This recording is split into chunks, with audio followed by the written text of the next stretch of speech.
Olá, boa noite, professores, colegas, pais, alunos da terceira série do ensino médio.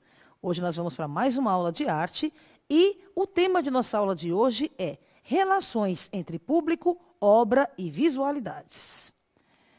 A habilidade que iremos trabalhar na aula de hoje é registrar, produzir e divulgar um processo de criação em dança que use a tecnologia e ambientes digitais.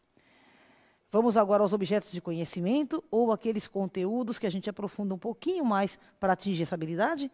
Vejamos quais são eles. Formas de registro em dança, esquemas coreográficos, produção e divulgação de um espetáculo de dança e execução de um espetáculo de dança em meios digitais ou virtuais. Vamos começar já aquecendo a nossa noite com a nossa primeira interação pelo chat. O que vocês entendem por registro em dança? Citem um exemplo. É um minutinho, a gente volta já já.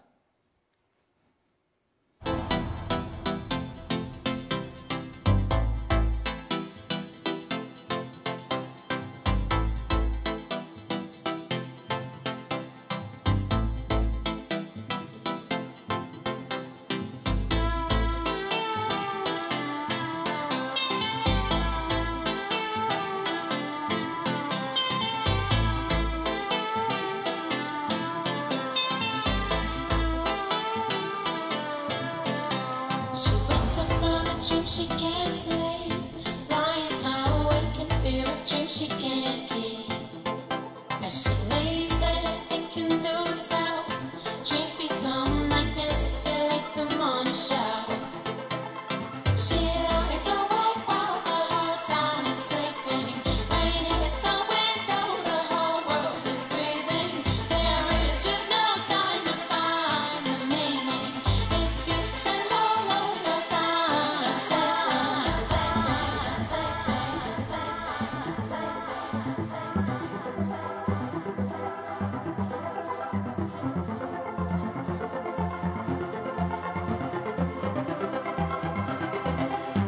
I need you to wake up with me. I need you to wake up.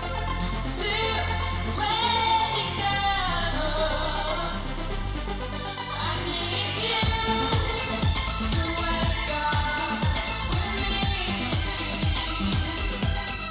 I need you to wake up.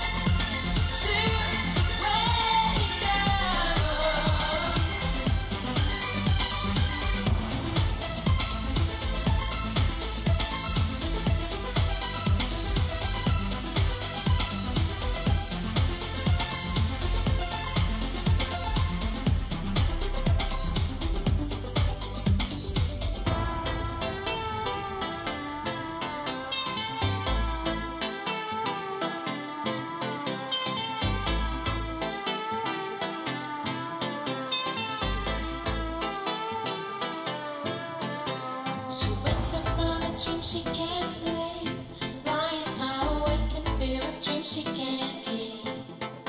As she lays there thinking to herself, dreams become. Olha só, colegas, muito obrigada pela participação de todos, né? Registrando a resposta dos seus alunos. Vamos ver então aqui, né? Anotei alguns para a gente discutir um pouquinho. A professora Rita de Cássia citou a labanotação, né? Que é o sistema, né, de registro coreográfico mais adotado, mais conhecido, né, um dos pioneiros sistemas. Apesar que nós temos muitos outros, além da labanotação, tá?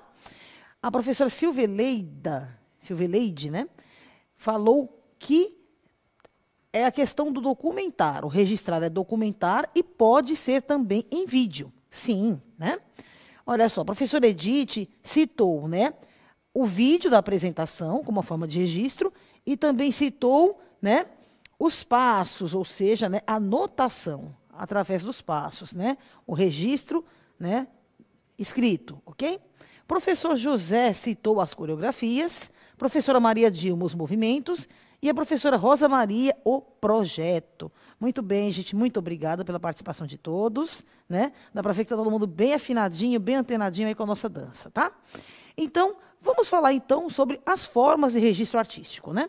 Então, no campo das artes aí, a gente categoriza, né, os trabalhos em relação à sua duração ao longo do tempo em duas modalidades: obra perene e obra efêmera. Obra perene é a de caráter duradouro, ou seja, aquela obra que é feita para durar para sempre. A obra efêmera é aquela obra que ela só dura no momento em que está ocorrendo, né? Dentre as obras efêmeras que nós conhecemos, nós temos aí justamente a dança e o teatro. Por quê? A dança e o teatro são ação presente, né? Teatro, ação dramática presente. Dança também, né? Ação de movimento presente. A partir do momento que eu encerrei minha coreografia, ou que eu acabei minha peça teatral, né? A obra se encerra naquele momento. Por mais que eu repita ela, né, várias e várias vezes, o que eu vou ter dela serão novas apresentações em cima de um esboço, de um esquema, de um texto teatral ou de um esquema coreográfico, tá bom? Então, essa é a diferenciação, tá? A obra perene, né, geralmente é o quadro, a escultura, que são obras que são feitas para durar a vida toda, tá bom?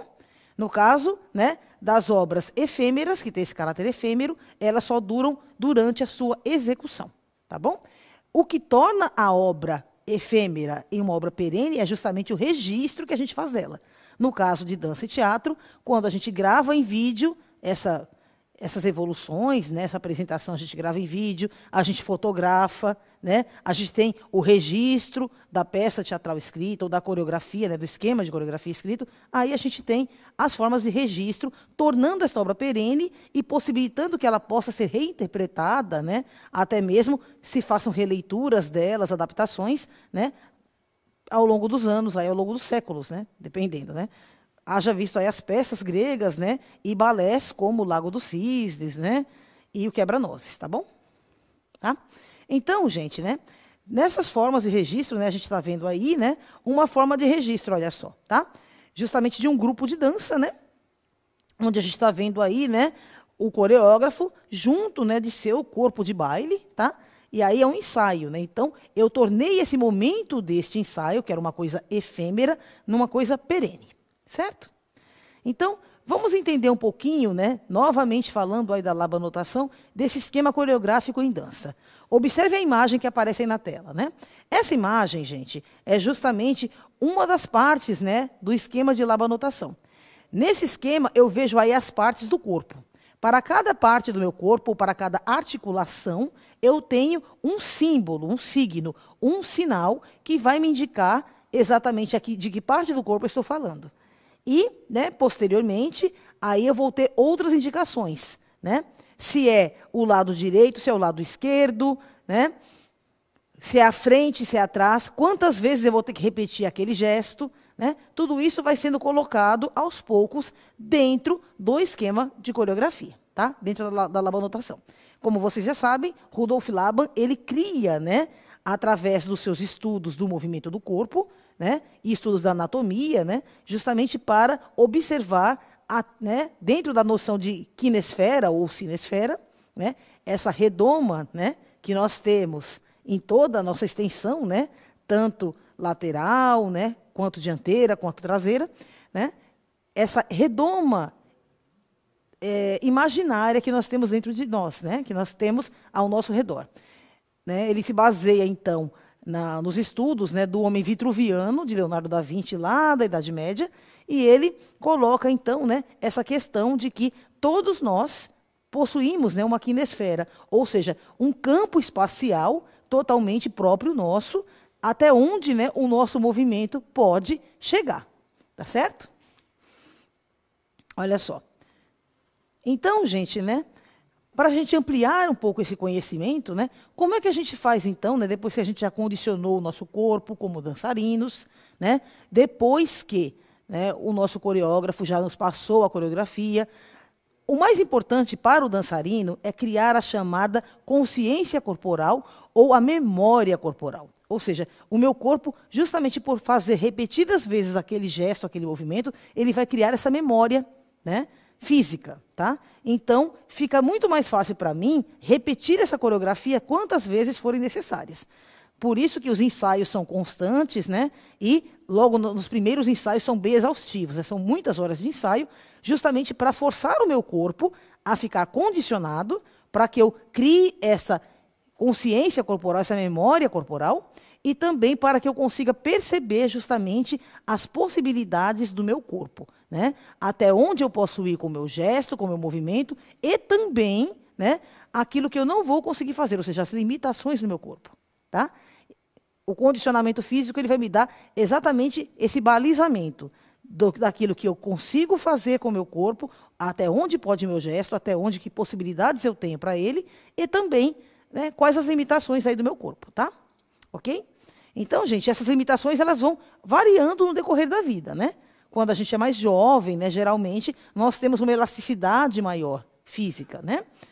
Quando a gente está ficando mais velho, por mais que a gente treine sempre, a gente esteja sempre em movimento, os movimentos já começam a ficar, a gente já não consegue ter o mesmo alcance, né? A gente já vai começando, que é um desgaste físico natural, advindo da idade, né? E talvez até de alguns hábitos, né? Às vezes hábitos sedentários, enfim, tá? Então tudo isso vai fazendo com que a gente vá perdendo aos poucos essa elasticidade ou esse tônus, né? Essa tonicidade do corpo, que é fundamental para apoiar, sustentar os gestos e movimentos da dança, certo?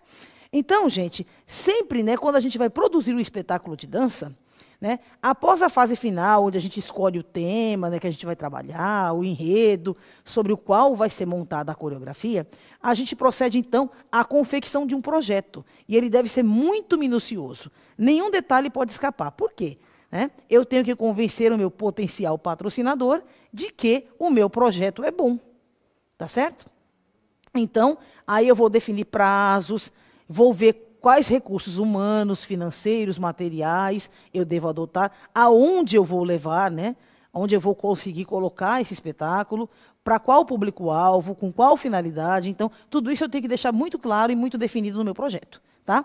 Seja ele um projeto, né, profissional mesmo, onde eu vou atrás de um patrocínio, ou seja um projeto, né, escolar, né, em nível escolar, porque eu também tenho que convencer, né, o diretor aí da minha escola, o meu coordenador pedagógico, a minha equipe gestora, de que eu posso fazer um projeto simples dentro da minha escola, levar essa ideia, né, passar essa mensagem através da dança para os meus pares, os meus colegas ali na escola, certo?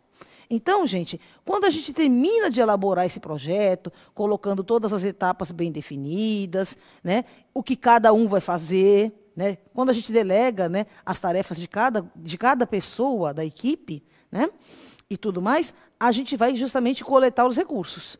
Muitas vezes, né, a gente mesmo, né, no caso de grupos teatrais profissionais, né, ou grupos de dança profissionais, muitas vezes, hoje em dia, nós temos as chamadas cooperativas de dança, onde os próprios membros, né, os próprios dançarinos, o próprio corpo de baile, junto com o seu coreógrafo, eles próprios, né, cada um dá um pouquinho, né, em sistema de cooperativa, são divididos ali os custos da produção entre todos os membros de maneira igual, e também os lucros, né, dessa produção final também é dividido de forma igual entre todos ali, né, os participantes, tá bom?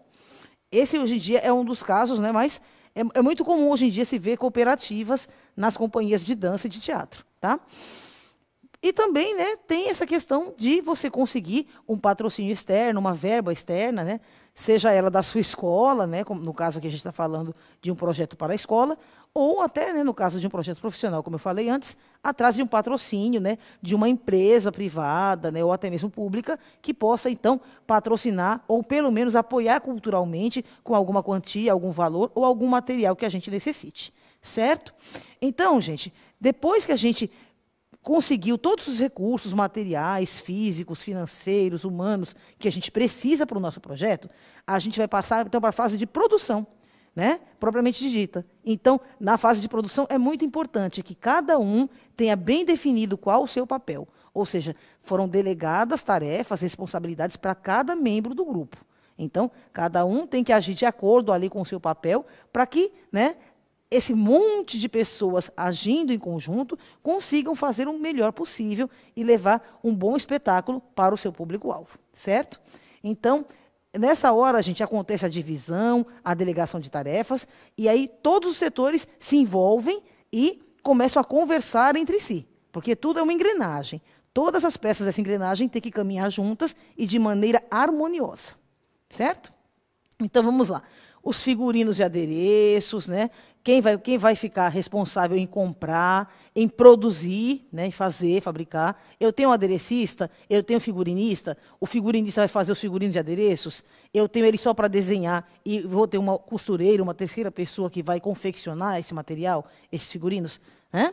Esses figurinos são adequados ao estilo de dança que eu quero propor, né? Para caracterização cênica do meu dançarino, para a ambientação daquela história dentro de um contexto histórico, né, e social, tá? Então, tudo isso eu tenho que pensar antes dessa confecção, tá bom? Então, aí, a gente vai ver o pessoal de cenografia, que é quem vai fazer os nossos cenários, né? Os cenários vão ser feitos como? Vai ser de isopor, vai ser de papelão, vai ser de madeira. Eu vou ter aqueles cicloramas antigos de tecido, que são caríssimos, né, mas duram a vida toda se você souber cuidar, né? Vou ter lá vários cicloramas, né, que vão ser trocados aqui no sistema de polias tradicional, ou eu vou ser mais tecnológico e mais moderno e vou contratar uma empresa que vai colocar um baita telão de LED aqui atrás, que vai mudando os cenários para mim, né? Pode ser também, tá? Então, a gente vai ver justamente isso. A questão da cenotécnica também, né? Os recursos especiais. Vai ter nuvem, vai cair gelo, né? Eu vou fazer uma paisagem no inverno. Vamos estar todo mundo na praia, vai ter onda do mar, vai ter alguma coisa do tipo, né, que remeta a isso, né? Então, como que a gente vai organizar essa questão, certo?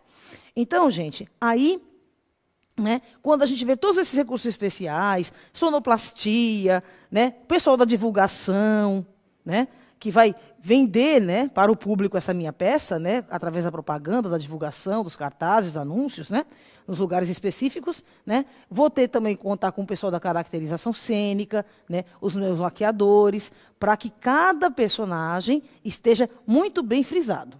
Se a gente pegar uma peça clássica, né, como o Lago dos Cisnes, ou o Quebra-Nozes, ou, né, o Balé Gisele, só de observar a caracterização cênica de maquiagem e figurino, eu já sei o que cada um é durante a peça. Só de observar, eu já sei cada personagem que está ali, né? Por quê? Porque já ficou convencionado. Claro que a gente pode fazer um figurino mais moderno, uma maquiagem diferente? Pode, né? Nada impede. Desde que a ideia central não se perca. Desde que o público, né, quem está assistindo, conforme vá assistindo, né, conforme vá vendo o desenrolar dessa ação, né, desses movimentos da dança, né, que ele consiga identificar não só o personagem, mas também o que está ocorrendo ali. Afinal de contas, né, esses adereços que a gente usa, figurino, cenário, ele é só para ajudar a ambientar a história. Mas, na verdade, quem tem que contar a história através do seu corpo é o dançarino, certo?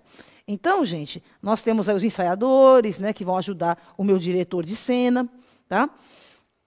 Temos os próprios diretores de cena, que vão ajudar aí o coreógrafo na questão de marcação de palco, quem entra em que hora que sai, né? Geralmente nós temos espetáculos de dança, companhias grandes, nós temos geralmente 3 pessoas, né? 3 diretores de cena. Nós temos um ensaiador, justamente para ajudar nesse condicionamento físico do corpo do dançarino. Nós temos o coreógrafo, que é responsável geral pela coreografia como um todo, e nós temos o diretor de cena, que vai cuidar justamente das entradas e saídas, né? Ou seja, das marcações de palco desse corpo de baile e, claro, né, dos momentos de solo específicos entre os personagens, certo? Tá bom? Então, vamos continuar aqui. Vamos para mais uma interaçãozinha rapidinha. De que forma a gente pode divulgar um espetáculo de dança? Citem exemplos para mim. Em 1 minutinho a gente volta já.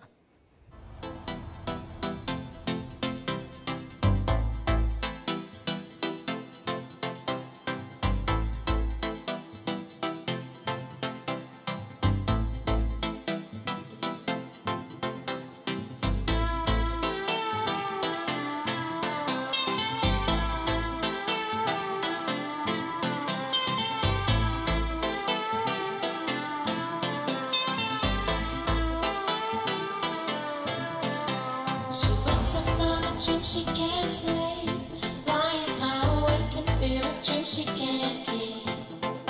As she lays there thinking to herself, dreams become nightmares that feel like the morning shower. She lies awake while the whole town is sleeping. Rain hits her window, the whole world is breathing. There is just no time to find the meaning.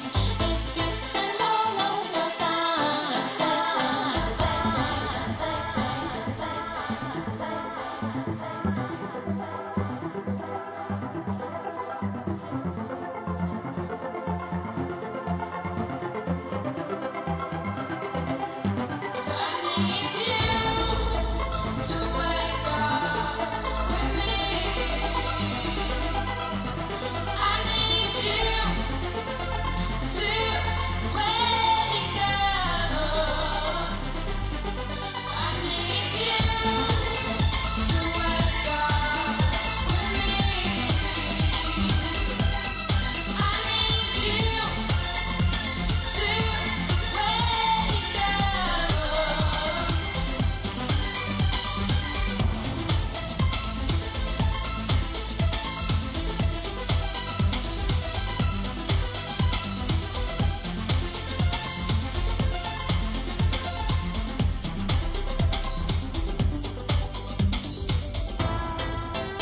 completando, gente, muito obrigada pelas participações de vocês, transcrevendo aí as respostas de seus alunos. Olha só, a professora Sônia citou cartaz, revista, jornal, outdoor, folders, né? Professora Elaine citou as mídias sociais. Professora Maria Bernadette, os cartazes. Professora Edith, o Instagram, as fotos, as lives e vídeos. Professora Juliana, os panfletos. Professora Maria Cristina, cartazes. E professor João Carlos, a panfletagem. Muito bem, gente, muito obrigada. Né? Todas são formas muito eficazes, né, de se promover um espetáculo, tá? Então, como que a gente vai falar agora dessa divulgação de apresentações? É tudo isso que vocês falaram. Entretanto, né, gente, a gente tem toda uma verba de patrocínio, né, destinada a essa finalidade. Então, quando você tem um patrocínio, né, mesmo o patrocínio da sua escola, né, a verba que o seu diretor da escola pode destinar para ajudar os nossos alunos a levarem a termo aí o seu projeto, né, já vai se destinar um pouquinho, né, dessa verba para se comprar justamente elementos, né, materiais, papel craft, cartolinas, né, justamente para ajudar esses alunos a fazerem cartazes, espalharem esses cartazes pela escola, né, nos pontos mais importantes. Se for uma peça, né, um espetáculo aberto a toda a comunidade, né, então essa verba vai ter que ser um pouquinho maior, porque esses alunos vão ter que começar a, né, pedir autorização para deixar alguns folderzinhos, né, mesmo que simples, em alguns pontos comerciais da região, pedir autorização para colocar alguns cartazinhos, né, em alguns pontos comerciais, em alguns locais, tá? Então, sempre a gente tem que prever essa verba de divulgação, tá? Então, gente, nós temos hoje em dia, né, no caso de companhias profissionais, né, com grandes patrocínios, né, de grandes empresas privadas, nós temos, além da divulgação do rádio, na TV, nos jornais, nas revistas e nas redes sociais, nós também temos aí, né, fontes alternativas, como outdoors nas rodovias, né? Porque hoje em dia outdoor nos centros urbanos já não pode mais por causa das leis, né, de urbanização de cada município. Entretanto, né, se você pega uma rodovia, geralmente você vê às margens da rodovia aqueles cartazes grandes, né? Geralmente você consegue enxergar, tá bom? Então, muitas companhias utilizam-se desses outdoors, utilizam-se hoje em dia também, né, gente, do envelopamento de metrôs e ônibus, né? É uma nova modalidade aí. Com certeza todo mundo já deve ter visto, né, alguma vez, um metrô envelopado, né, promovendo aí alguma marca, né? Alguma marca de algum produto, tá? Então, também pode ser utilizado, né, no caso de uma grande companhia, né, porque é um material um pouco mais caro, né, mais custoso, mas a gente vê que existem essas alternativas hoje em dia, tá bom? Além da distribuição, né, em pontos específicos, né, casas comerciais, né, locais de muita movimentação, também locais específicos para arte, né, como no centro cultural, centro comunitário, no museu, né, tá? E no caso, né, como eu já falei da escola, né, em toda a comunidade ali do entorno, se for aberta à comunidade. Se for um evento interno, apenas, né, ali dentro dos muros da escola mesmo, né, através de cartazes e folders que podem ser entregues, até a panfletagem pode ocorrer na hora do intervalo, né, convidando os pares, né, os colegas para assistirem o espetáculo ou até mesmo um festivalzinho de dança, promovido pelos alunos, ok? Então, gente, né, a gente falou agora já dessa divulgação no âmbito escolar, né? Mas lembre-se, gente, sempre, né, para que os alunos possam ter esse protagonismo, sempre tudo tem que ser muito determinado antes com a direção, quais são as paredes que eu posso utilizar, quais são os locais onde eu posso colocar o meu cartaz, que vai ter maior visibilidade e que não vai depredar ou estragar o patrimônio da escola. Então, tudo isso tem que ser pensado e bem medido, tá bom? Para que todo mundo possa aproveitar ao máximo possível, receber essa informação sem, né, causar maiores estragos aí, certo? Tá bom? Olha só.